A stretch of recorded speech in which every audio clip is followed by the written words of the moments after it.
Hello everyone, welcome back to the channel. In today's video, I'm going to show you how to fix the screenshot problem on your iPhone or iPad. So let's get started without wasting any time. So guys, before we start troubleshooting, make sure you are pressing both the volume up and lock buttons at the same time within a fraction of a second. If you press one button too early or hold it too long before pressing the other, your iPhone might lock the screen, open Safari, change the volume instead of taking a screenshot. So remember, just a quick simultaneous press and release. Don't hold them too long. Method 1. Free up storage. Every screenshot you take is saved as a photo in the Photos app. If your iPhone storage is full or almost full, it might not be able to save new screenshots or photos. To check your storage, open the Settings app. On the Settings, tap on General, then tap on iPhone Storage.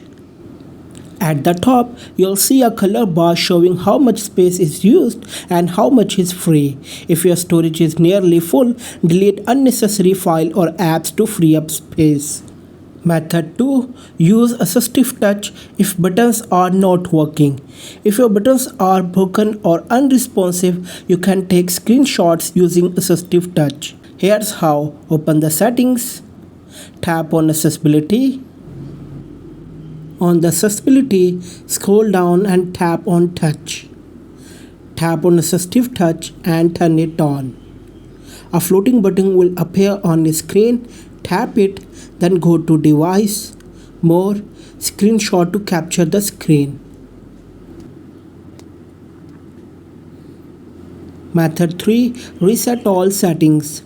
If screenshot still doesn't work, you can try Reset all settings. Don't worry, this won't delete your data, but your Wi-Fi, password and preferences will reset.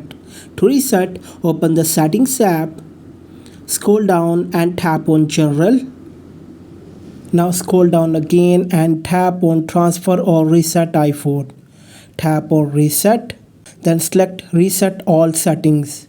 Enter your iPhone passcode if asked and confirm. That's it. After the reset, check if screenshots are working. Thanks for watching, and if you found this video helpful, don't forget to like, comment and subscribe for more iPhone tips.